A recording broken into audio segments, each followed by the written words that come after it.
आप सभी मतदाता बहनों और भाइयों का मैं हृदय से स्वागत करता हूं, अभिनंदन करता हूं। मिश्रिक लोकसभा क्षेत्र से जुड़े हुए सभी बहनों और भाइयों, आज मुझे एक बार फिर से भारत की सनातन आस्था का प्रतीक, भारत के वैदिक ज्ञान की परंपरा को धरोहर के रूप में हम सबको प्रदान करने वाली पावन धरा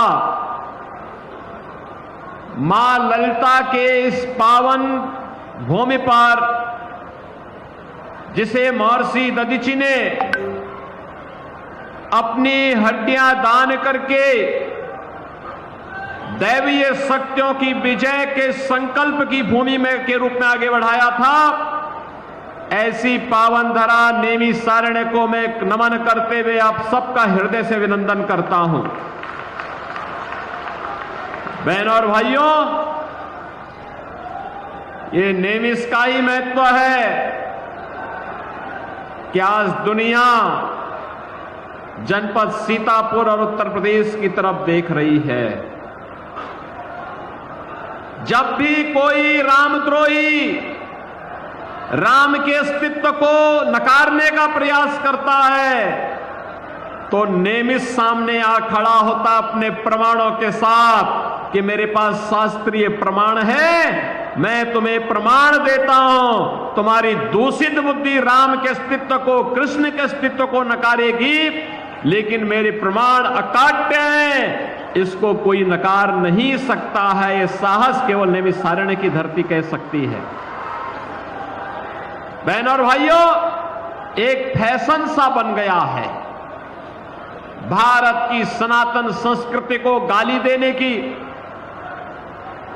भारत की ईश्वरीय सत्ता को चुनौती देने की, प्रभु राम और प्रभु कृष्ण के अस्तित्व को चुनौती देने की। और इसके बारे में तो मैं केवल यही कहूंगा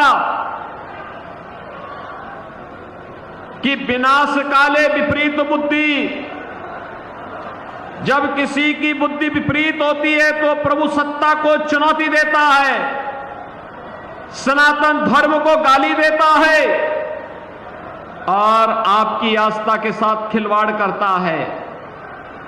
इन्हें नहीं मालूम ये हिंदुस्तान है, यहां की ऋषि परंपरा केवल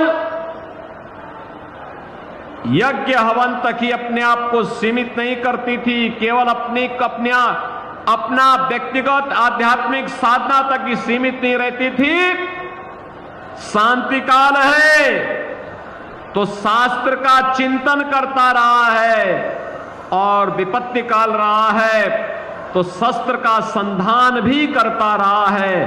शस्त्र और शास्त्र की भूमिका बेहतरीन समन्वय है हमारा नैमिषारण्य, जहां के ऋषियों की अस्थियों ने भी देवताओं के लिए शस्त्र का संधान बना करने का काम किया था। तो बहनों और भाइयों, ये सनातन विरोधी, ये प्रभु राम और प्रभु श्री कृष्ण की सत्ता को चुनौती देने वाले कहां ठहर पाएंगे। आज अपनी हार को सुनिश्चित देख करके ये फिर से राम के अस्तित्व को चुनौती देने लग गए हैं। क्या आप इसको स्वीकार करेंगे? क्या प्रभु राम के अस्तित्व को चुनौती देने वालों को स्वीकार करेगा क्या भारत?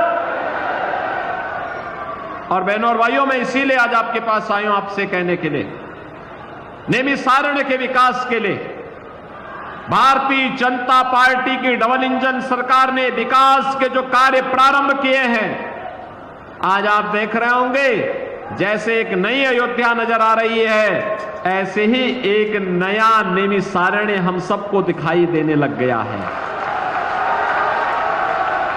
और अभी तो ये शुरुआत भर भी है। अभी तो हम यहाँ की वायु सेवा प्रारंभ करने जा रहे हैं, हेलीकॉप्टर की सेवा यहाँ प्रारंभ करने जा रहे हैं, यहाँ 4 लेन की कनेक्टिविटी देने जा रहे हैं, यहाँ पर इलेक्ट्रिक बस सेवा प्रारंभ होने जा रही है। यहां पे तमाम यात्री विश्रामालय बनने वाले हैं। जैसे अयोध्या में भव्य राम मंदिर के निर्माण के साथ साथ आज वहां सड़कों के चौड़ीकरण का कार्य हुआ है। काशी में काशी विश्वनाथ धाम बना है। मां विंध्यवासिनी धाम का निर्माण इतनी भव्यता के साथ हुआ है। ऐसे ही मां ललिता के धाम को भी पुनरुद्धार और उसके सुंदरीकरण के बड़े कार्यक्रम को लेकर के सरकार कार्य कर रही है। जिस दिन ये कार्य मूर्त रूप से जमीनी धरातल पर उतर आएगा, बहनों और भाइयों, यहां के हजारों नौजवानों को, यहां के व्यापारियों को, हजारों नौजवान और व्यापारियों को यहां पर एक नया रोजगार का सृजन होगा। अपने आप में लाखों लोगों को अपने आप में यहां आमंत्रित करने का माध्यम नैमिषारण्य बन जाएगा। और बहनों और भाइयों, यह कार्य केवल वही कर सकता है जो प्रभु की सत्ता पर विश्वास करता हो, राम का भक्त हो, कृष्ण का भक्त हो, भारत भक्त हो, राष्ट्र भक्त हो, वही ये काम करेगा। ये काम वो नहीं कर सकते जो प्रभु सत्ता को चुनौती देते हो, राम को नकारते हो, कृष्ण को नकारते हो, राष्ट्र नायकों का अपमान करते हो, साधु संतों के प्रति अपमानजनक टिप्पणी करते हो, राम भक्तों पर गोली चलाते हो और आतंकवादियों के मुकदमे को जो वापस लेते हो, वे लोग ये काम नहीं कर सकते।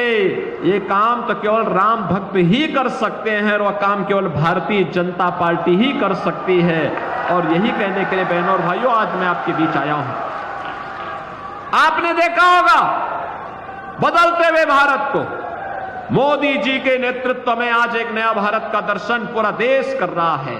और बहनों और भाइयों, आज तीसरे चरण का मतदान भी हो रहा है। 2 चरण में पहले संपन्न हो चुके हैं। 2 चरण में 191 सीटों पर चुनाव हुआ। तीसरे चरण में 94 सीटों पर फिर से चुनाव हो रहे हैं।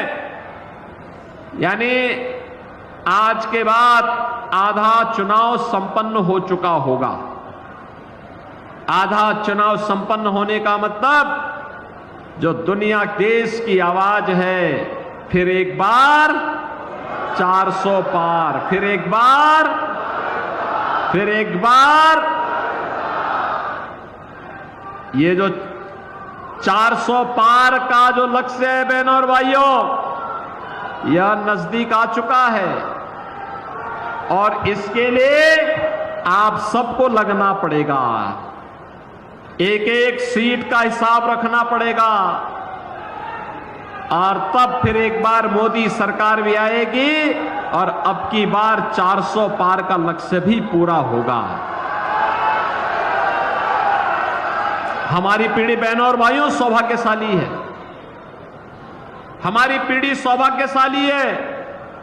हमने बदलते हुए भारत को देखा है।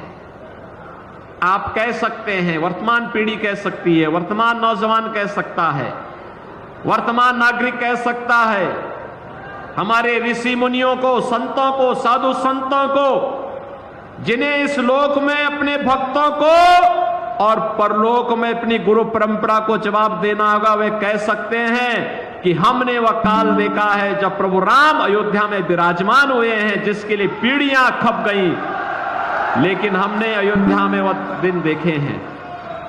बहनों और भाइयों, हम में से हर व्यक्ति कह सकता हमने बदलते हुए भारत को देखा है, जिस भारत ने दुनिया के अंदर अपना सम्मान बढ़ाया है, जिस भारत की सीमाएं सुरक्षित हुई हैं, जहां आतंकवाद के सामने घुटना सरकार नहीं टेकती, बल्कि आतंकवाद को नेस्तनाबूद करके हमेशा के लिए उसकी राम नाम सत्य है कि यात्रा निकालने का जज्बा जिस सरकार में रहा हो।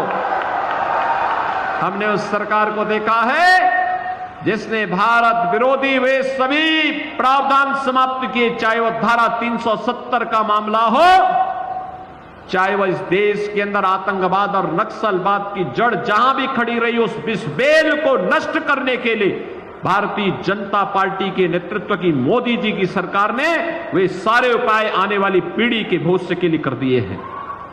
हमने उस भारत को देखा है जिसमें हाईवे वर्ल्ड क्लास के बन रहे हैं, जिसमें एक्सप्रेसवे बन रहे हैं, जिसमें रेलवे और मेट्रो का बेहतरीन कार्य हो रहा है, जिसमें 1 डिस्ट्रिक्ट 1 मेडिकल कॉलेज का निर्माण हो रहा है, जहां IIT, IIM, AIIMS, IIIT, NIT, world class university, 1 district 1 medical college, हर घर नल की योजना लागू हो रही है।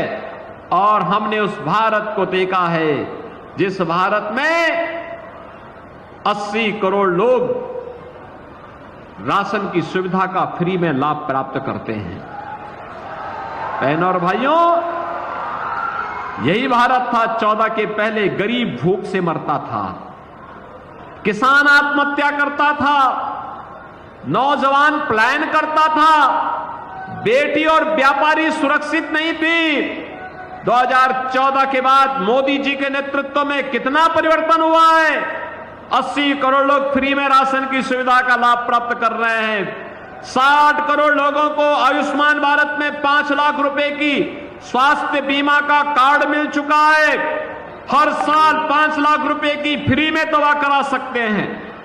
और बहनों और भाइयों, 50 करोड़ गरीबों के लिए जनधन अकाउंट खुल गए हैं। पैसा दिल्ली या लखनऊ से जो आएगा सीधे उसके खाते में जाएगा, बीच में कोई मध्यस्थ नहीं रहेगा। गरीब का पैसा गरीब के पास जाएगा। बहनों और भाइयों, 12 करोड़ किसान सम्मान निधि का लाभ प्राप्त कर रहा है। 12 करोड़ घरों में शौचालय बन गए हैं। और सर्वाधिक शौचालय बनने वाले जनपदों में से आपका सीतापुर है, जहां के गरीबों का सर्वाधिक शौचालय बने। 10 करोड़ गरीबों के घर में उज्ज्वला योजना का सिलेंडर पहुंच गया है। सर्वाधिक सिलेंडर आपके सीतापुर जनपद में आए हैं। 4 करोड़ घर बन गए, जिनमें से 2 लाख घर तो केवल आपके सीतापुर जनपद को मिले हैं। बहनों और भाइयों, मैं इसीलिए आपके पास आया आपसे कहने के लिए, मोदी जी ने कहा है जितने लोग बचे हैं, जिनके घर में सिलेंडर नहीं, उनको आश्वस्त कर दो कि इसके बाद, चुनाव के बाद उनको 100%, जिनके पास घर अभी भी नहीं मिल पाया है उसको घर मिलेगा। राशन की सुविधा आगे भी 5 वर्ष तक निरंतर जारी रहेगी। मोदी जी ने इन सभी चीजों के लिए आपको आश्वस्त कर दिया है। और इसलिए बहनों और भाइयों, आज मैं आपके पास आया हूं। ये परिवर्तन तब आया है जब आपका एक वोट मोदी जी के समर्थन में कमल चुनाव चिन्ह पर गया है। जब यही वोट कांग्रेस के हाथ पर जाता था, समाजवादी पार्टी की साइकिल पर जाता था, तो अयोध्या में राम जन्मभूमि पर आतंकी हमला होता था, काशी में संकट मोचन मंदिर पर हमला होता था। आज देखो मंगलवार का दिन है और संकट मोचन मंदिर पर इन लोगों ने समाजवादी पार्टी की सरकार के समय में आतंकी हमला करवाया था। तब बहनों और भाइयों, रामपुर में सीआरपीएफ कैंप पे हमला हुआ था। अयोध्या, लखनऊ, वाराणसी की कचहरियों पर हमला हुआ था। ये तो मुलायम सिंह जी की समाजवादी पार्टी की सरकार के समय। और बहनों और भाइयों, उसके बाद जब अखिलेश यादव आए तो इन्होंने उन आतंकवादियों के मुकदमों को वापस लेने का कुत्सित प्रयास किया था। यानी हिंदुओं पे झूठे मुकदमे, राम भक्तों पर झूठे मुकदमे और आतंकवादियों के मुकदमों को ये वापस लेते थे। तनिक भी शर्म नहीं आती थी इन लोगों पर, तनिक भी शर्म नहीं आती थी इन लोगों को। और यही कहने के लिए हम लोग आए हैं, जो आतंकवाद के समर्थक हो, राम के द्रोही हो, वे जो माफियाओं और अपराधियों को शागिर्द हो। आपने देखा होगा परम राम भक्त, प्रदेश के विकास के लिए अहर्निश प्रयास करने वाले कल्याण सिंह जी की मृत्यु हुई। समाजवादी पार्टी ने एक भी शब्द संवेदना के नहीं व्यक्त किए। लेकिन बहनों और भाइयों, अभी एक माफिया की मौत हुई थी।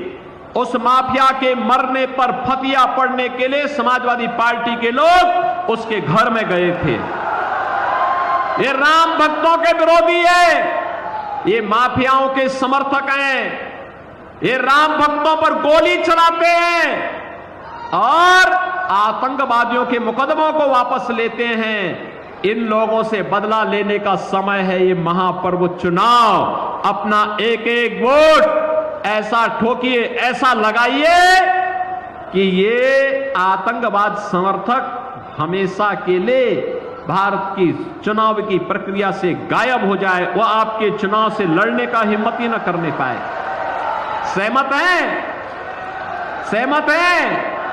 बहनों और भाइयों, ये चुनाव केवल चुनाव नहीं है, ये चुनाव है नए भारत को आत्मनिर्भर और विकसित भारत बनाने का। आत्मनिर्भर और विकसित भारत बनाएंगे। आत्मनिर्भर भारत का मतलब हर नौजवान आत्मनिर्भर, उसके हाथ को रोजगार होगा। हर व्यापारी आत्मनिर्भर, हर महिला आत्मनिर्भर, हर अन्नदाता किसान आत्मनिर्भर। और आत्मनिर्भरता के इस लक्ष्य को प्राप्त करने के लिए बहनों और भाइयों, मोदी जी का तीसरी बार प्रधानमंत्री बनना आवश्यक है। सहमत हैं? और मोदी जी को प्रधानमंत्री तीसरी बार बनाना है और अब की बार 400 पार का लक्ष्य प्राप्त करना है, तो बहनों और भाइयों, अशोक रावत को यहां से भारी बहुमत से विजयी बना के भेजना होगा। एक कांग्रेस और सपा का गठबंधन के जो प्रत्याशी हैं, इनकी जमानत जब्त करेंगे ना? सहमत हैं? करेंगे तो कमल चुनाव चिन्ह पर आपको वोट देना होगा। सहमत है ना? दूसरा, घर घर में मोदी जी का संदेश पहुंचाना होगा। और पहुंचाना क्या होगा? विकसित भारत के लिए,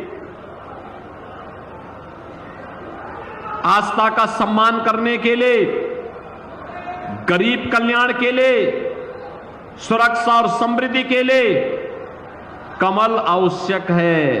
कमल चुनाव चिन्ह आवश्यक है। बोलेंगे ना? पहुंचाएंगे? तो फिर आप सब मेरे साथ बोलेंगे, भारत माता की